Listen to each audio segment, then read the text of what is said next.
Welcome my students and any subscribers who follow me in my channel Munesa Education Center. My name is Mr. Musa Emmanuel in front of your screen.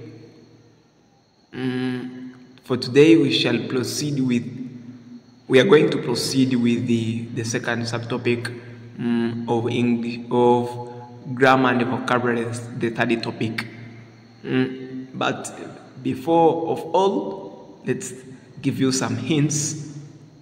Kama nilivyowaambia, muda sio mrefu tutaanza kuwa na continuous professional development channel kwa ajili ya walimu, na itaenda kuitwa Munesa Teacher Training Platform au Munesa Teacher Training Institute. Kwa tuko hapo kuweza kuweka vitu sawa, ipi litufai, ipi lisitufai. So kama utapenda jina zuri kati ya haya mawili, ipi tuiite? Platform yetu ni kwa ajili ya walimu wote wa grade A, walimu wa secondary, walimu wa sijui nje ya nchi nini, kutoka tutajifunza vitu mbalimbali. Tutajifunza mostly special education, inclusive education together with its policies. Tutajifunza habari ya instructional design, instructional materials, vitu vingi for professional, habari ya school administration and leaderships, our ethics and professionalism. The aim ni kufanya kwa kozi ya walimu si utumwa, kozi ya walimu ni wito wenye baraka tele mbele za Mwenyezi Mungu. So tutatengeneza channel ambayo utakuwa unapata seminar mbalimbali kuhusu. Sasa hivi tunaweka masuala sawa kwenye Munesa Education Center. Kampuni letu linajihusisha na vitu kubwa. Ukisikia Munesa Company Limited popote kule utakapolisikia, linajihusisha na mambo mengi. Mostly sasa hivi tumeanza kudigi foundation kwenye unity ya education.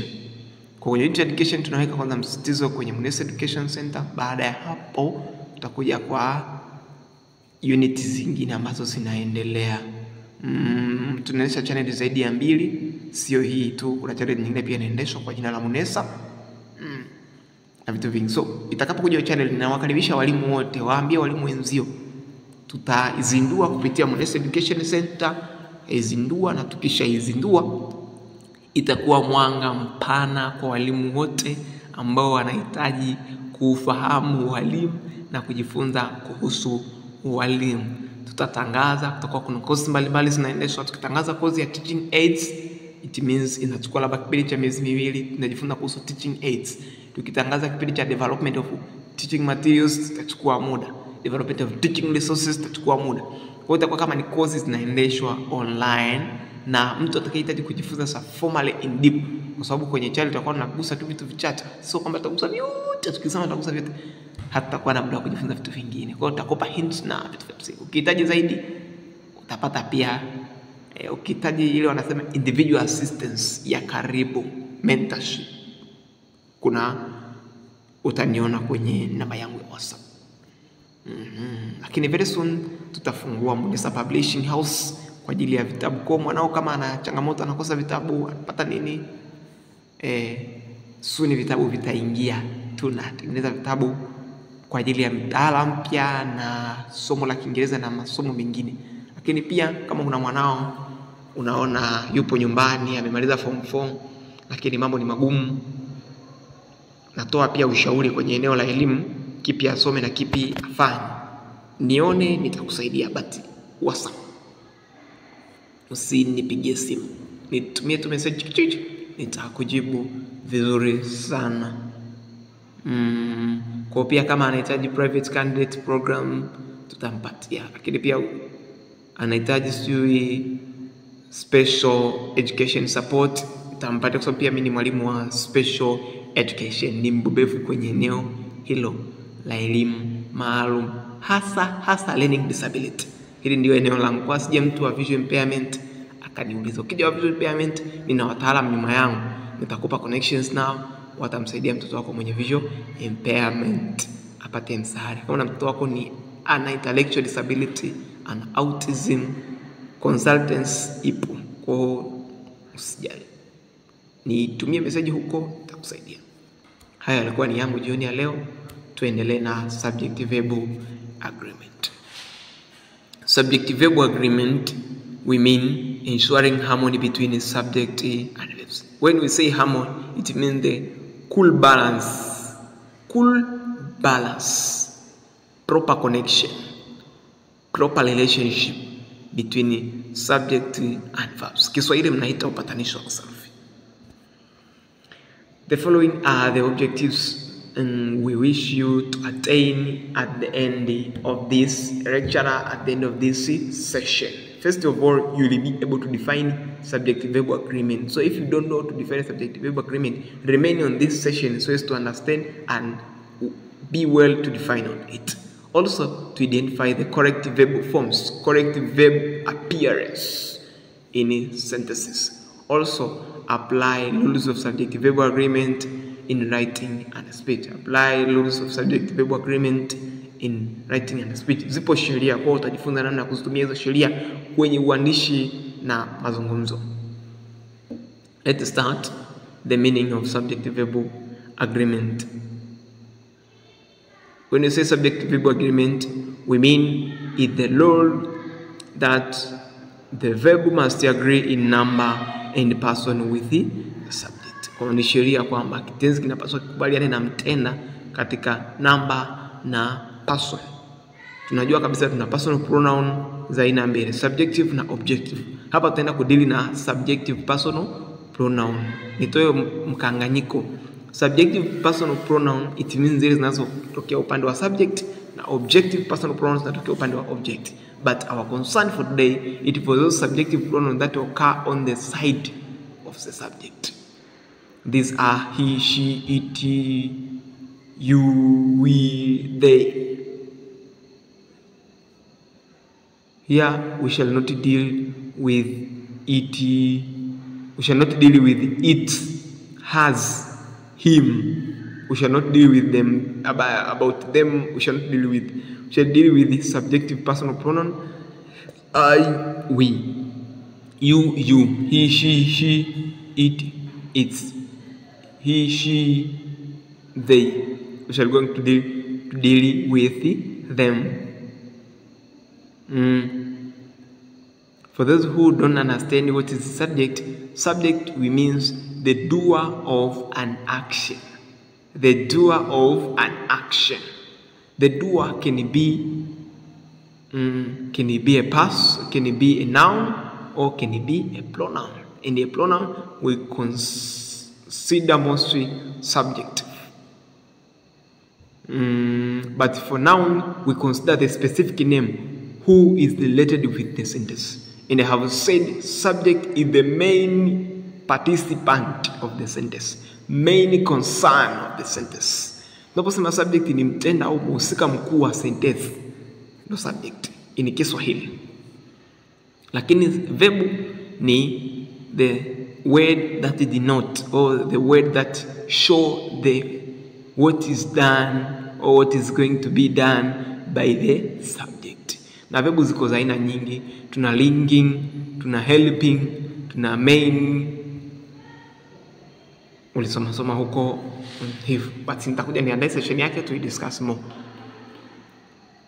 So kuna kusema upatanisho wa kisarufi ni hali ya kukubaliana kati ya kitenzi na mtenda. Hiyo inaitwa upatanisho wa kisarufi. Example, she writes every day. Imekubaliana sawa sawa kabisa na mtenda ambaye ni she. Kitenzi ni writes. They write every day. Write imekubaliana na they. Kwa nini? Tufate kwenye tuone rule number 1. Rule number 1 inasema singular and plural subject. Hii inatuambia kwamba for singular subject there should be plural. Singular subject for singular subject there is singular verb, but for plural subject there is plural verb. So for singular subject tunaambiwa kitenzi kiwe kwenye umoja, na vitenzi vitu vya umoja vingi vya lugha ya Kiingereza vina es. Vitenzi vitu vya umoja vina es, works, talks, speaks, so forth. For plural subject tunaambiwa plural verb, na huku plural verb haina chochote. Unapoona wahusika wako kwenye wingi, kitenzi hakipaswi kuwekewa inflection ya wingi, kinapaswa kibaki infinitive. For example, the boy plays football. The boy is in plural. The boy is in singular. Sorry. The boy plays football. The boy is in singular. And the verb plays is in singular. Kwa sababu nimekuambia kwamba huku singular verb inakuwa inflection na inflection morpheme za namba. Narudia, huku kwetu kwenye subject verb agreement, singular verb inakuwa inflection by inflection morpheme za plural. Inflection morpheme za plural. In English you say that singular verb must be inflection by inflectional plurals. ES, IES, so forth. Another one, it is on plural subject. On plural subject, there should be plural verb. Where the plural verb have said there is no any addition of inflectional morphemes. I believe we are together. But this is a counterpart. There is some complexity, also simplicity. So you should understand. Another subject joined by N. Mostly for the subject that they are joined by N, we must have a plural verb. For the subject, kwa watenda waliounganishwa na kiunganishi endi ambacho kwa Kiswahili ni na, tunapaswa tuwe na kitenzi cha wingi. Kitenzi cha wingi nimewaambia hatukiwekei chochote. Put it inside your brain. For example, John and Mary work hard. Juma and Musa go to school. Hivyo subject verb agreement inakuwa imekaa hivyo. Exception when referring to one person or idea, ndio tunapaswa tutumie singular hapo. Bread and butter is my favorite breakfast, ikimaanisha kiki na hiki, sio hawa. Tofauti ya hivi na hawa. Kwa ukitumia and kurefai one unit, ukitumia and kurefaa one unit, na ambacho tuwe na singular verb. Na hapa nakazia singular verb inaonekanaje kwenye vitenzi vikuu vyote tunaweka es, lakini kama kuna vitenzi vikuu tunatumia vitenzi vishirikishi kama is, was, has. Lakini pia kwenye plural verb nirudi huko nyuma kwenye watenda ambao wameunganishwa wawili kuzungumziwa wao kama wengi. Kwenye watenda waliounganishwa wawili na kiunganishi and kuzungumziwa wao kama wengi, tunapaswa tuwe na kitenzi cha wingi. Ambapo kitenzi cha wingi kama ni kitenzi kikuu usiweke es wala s. Lakini ukiwa na vitenzi visaidizi, tumia vitenzi visaidizi vya wingi kama are, we are, have. Unatumia are kama unazungumzia present continuous situation, unatumia we are kama unatumia past continuous situation, unatumia have kama unatumia present perfect situation. If you have any question, consult with me. Sheria ya pili inatuambia subject joined by o or no. Kwenye sheria hii verb it agree with the nearest subject. The verb agree with the nearest subject. Namasa kitenzi kinakubaliana na mtenda aliye karibu. Mtenda aliye karibu akiwa kwenye wingi, kitenzi kiwe kwenye wingi. Mtenda aliye karibu akiwa kwenye umoja, kitenzi kiwe kwenye umoja.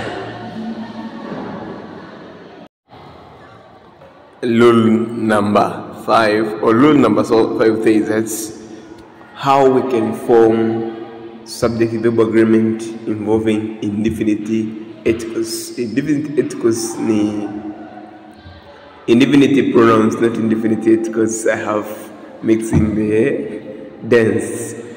Indefinite pronouns. When we say indefinite pronouns, those pronouns that does not specify the exact things that they refer or the exact name that they refer. Indefinite pronouns are unspecific pronouns. These we call unspecific pronouns.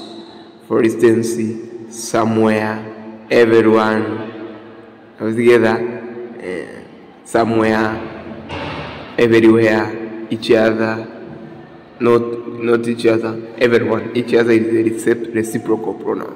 When you say everyone, somewhere, anywhere, those are called indefinite what? Indefinite pronouns. each of, kiufupi Kiswahili mnaita viwakilishi vya amba. Hivi viwakilishi vya amba mara nyingi vinachukua singular verbs. For example, everyone likes music. Tulikubaliana kabisa kwetu singular verbs ndio inakuwa na es, plural inakuwa haina es. Tulikubaliana. Each of the players was ready. Each of is indefinite pronoun. I shall prepare the lesson concerning with the indefinite pronouns and shall post it in the YouTube again so as you can understand more well. Let's come on words between subject and the verbs. There is also a rule. There is also a rule for the words that appear between the subject and the verb. For those words that appear between the subject and the verb, ignore prepositional phrase between the subject and verb. Unapokutana prepositional phrase katikati ya mtenda na tendo, ignore them. Sheria ifuate mkondo. Achana navyo, zingatia kwenye subject kuna nini, ndipo udetermine verb itakuwaje. Kama kwenye subject tuna singular subject, vile tuna singular verb. Tukiwa na plural subject tuna plural verb.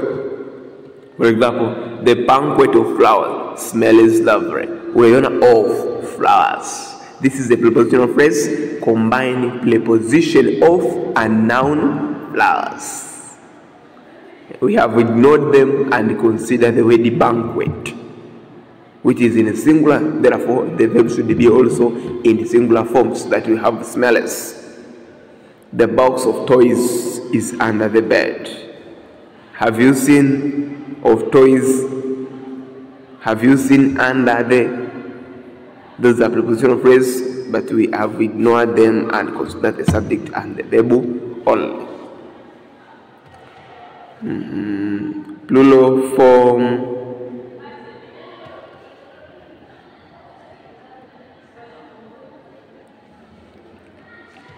Kuna baadhi ya maneno katika lugha ya Kiingereza yana muonekano wa wingi lakini yana maana ya umoja. Now we are going to look on plural forms that means singular unity. Kuna baadhi ya maneno kwenye lugha yetu ya Kiingereza yanakuwa yana maana ya wingi, yana umbo la wingi lakini yana depict umoja.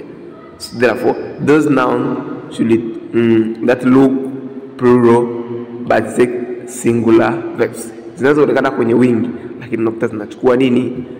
Zinachukua vitenzi vya umoja. For example, neno mathematics. Unaona katika hizi function mtu asema hii ina umbo ya wingi lakini na depict umoja. Inakuwa ni umoja. News. Unaona mathematics sijui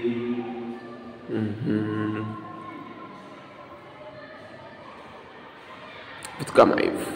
Nachotaka kusema ni kwamba kuna baadhi ya maneno ambayo yana umbo la wingi lakini yana depict umoja, yanapaswa yachukue vitenzi vya umoja. Maneno yote ambayo yana umbo la wingi lakini yana depict umoja yanapaswa yachukue vitenzi vya umoja.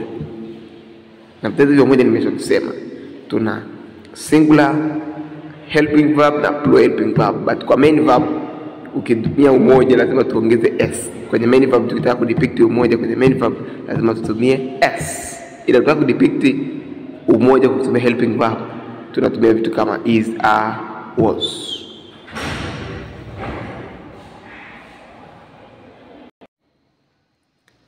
We are now proceeding with another rule, which is titles and names. How subject-verb agreement is being done on titles and names. How upatanisho wa kisarifu ukoje kwenye sentensi zinazohusisha majina ya watu kama wahusika wakuu. Mbona unapozungumzia title and names pale ambapo title and names zinatumika kama subject agreement yake inakuaje? For the title of books, moves and word zinateki singular verbs. Either ziko kwa plural, either ziko kwa nini? Title zote. Kwa sababu najua title nyingi zinakuwa kwa singular. That's why they take singular verbs. For instance, unaposema basics of tense. Basics of tense. Kitabu fulani. This is kwa singular. Unaposema labda lion and Joe, sio unasema things fall apart. ziko kwa singular, that's why they take singular verbs. Also names of people, ambao kama mtu huyu moja, nchi, sijui bara, kama ni hili zinatukua singular verb. For example, the Chronicles of Narnia is popular. For example, the Chronicles of Narnia is popular. Do you know the meaning of Chronicles? Ni kitabu fulani ndani ya Biblia. Gulliver's Travel is interesting. Gulliver's Travel, it means ni jina la kitabu fulani cha story kiko interesting. Umeelewa? Majina yote ya vitabu yako kwa singular, that's why they take singular verb. I believe you have understood. Amounts and the quantities. Amounts and what?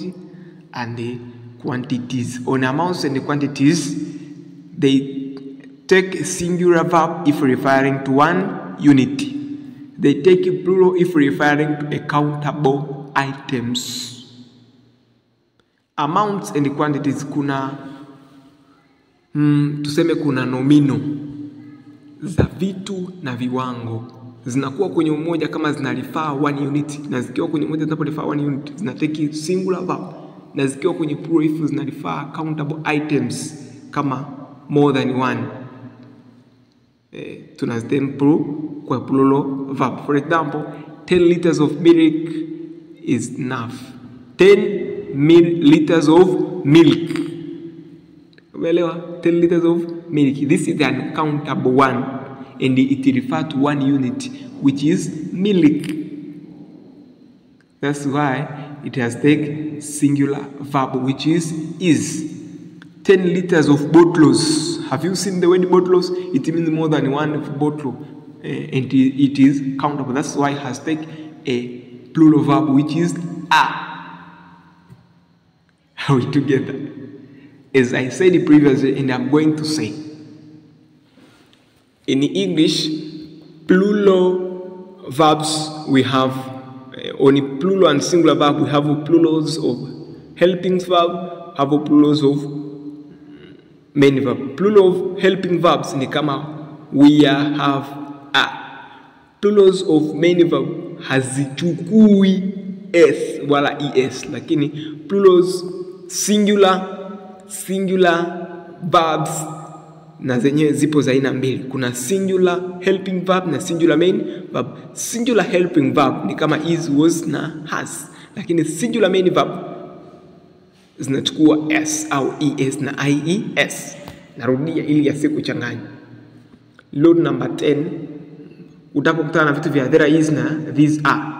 Tumia there is kama unazungumzia plural unity. Tumia there are kama tumia there is kama unatumia singular unity. There are kama unatumia plural unity. For example, vegetable. For example, there is a pencil on the desk. There is a pencil on the desk. Means the subject who is being discussed, the pencil, is in singular. That's why there is.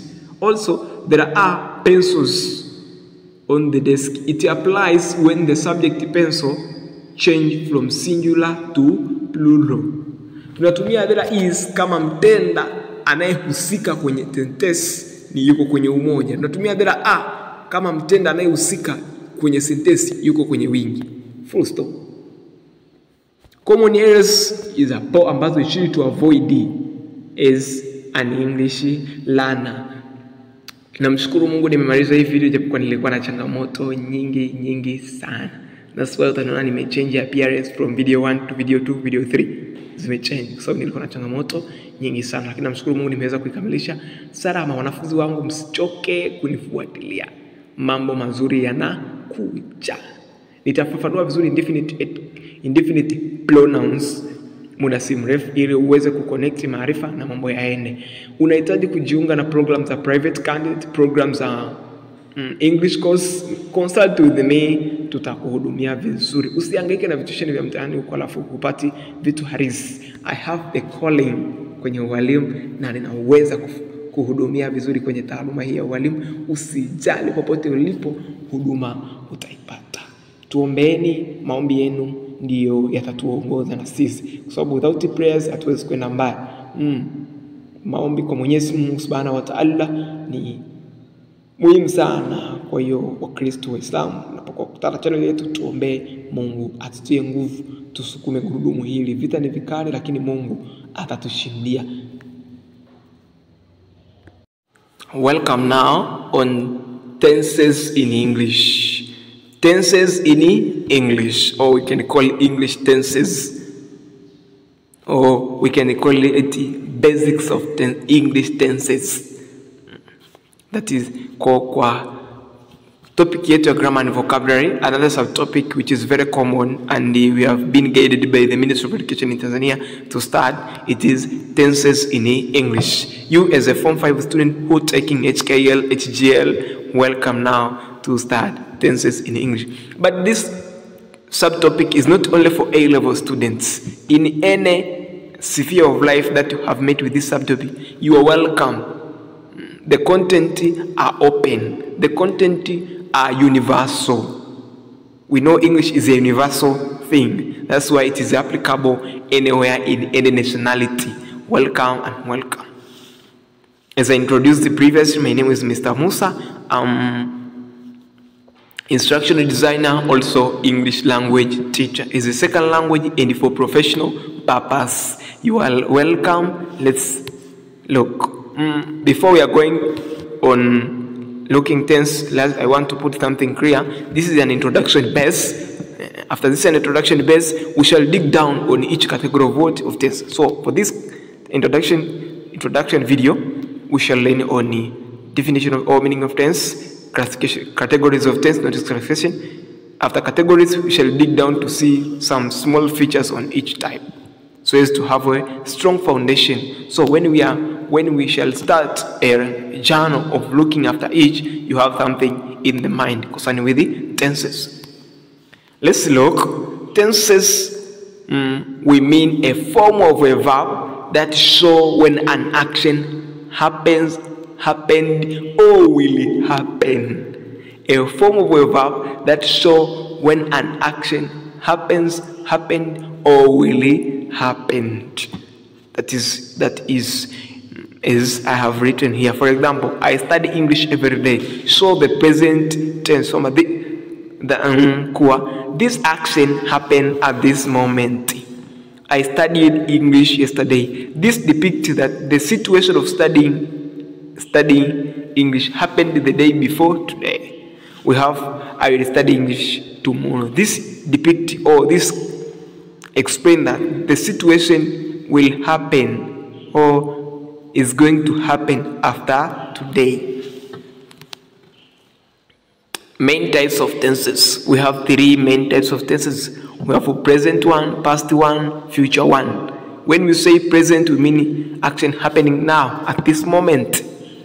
Past, when action already happened the time before now. When we say future, the action will happen later, afterward. We mean it has 4 forms, giving 12 tenses in total. Whereas the first form it has 4 forms, giving it has 4 forms per each. Per each. Let's start with the present tense. It has also 4 forms. One, it is a simple present when you want to depict habitual action or fact. For example, I go to school every day. This is an habitual situation. Another form of present tense, present continuous, to depict duration of an event. For example, she is reading a book. Present perfect to show how long the situation. He has finished the homework already. Present perfect continuous, we have been studying since morning, to show a continuation of an event, at which time the event starts and at which time the situation ends. Also, we have past tense. Past tense also have its 4 forms. For example, simple past to show habitual situation in the past. Past continuous to show for how long the situation happened before another time, before another event, for how long the event take place before another event take place. Past continuous show for how long the situation take place before certain event has happened. Tunaposema past continuous inaonyesha ni kwa muda gani kitendo kimefanyika au tukio limefanyika kabla ya tukio lingine. For example, it was raining when I arrived. It means mvua ilinyesha mpaka pale nilipofika. Past perfect ni kuonyesha utimilifu wa tukio huko nyuma. It has eaten before he came. Yani utimilifu wa tukio kabla tukio lingine halijafanya nini? Halijatokea. Past continuous muendelezo wa ni kwa muda gani tukio fulani limefanyika kabla ya tukio fulani halijatokea. Hili ni kwenye past perfect ni kwa muda gani tukio limefanya nini? Limetendeka kabla tukio lingine halijaanza. It means hili linakamilika na lile likaanza. Kwa kabla hili halijaanza kuna tukio fulani lilikuwa linaendelea. Hiyo ndio past perfect.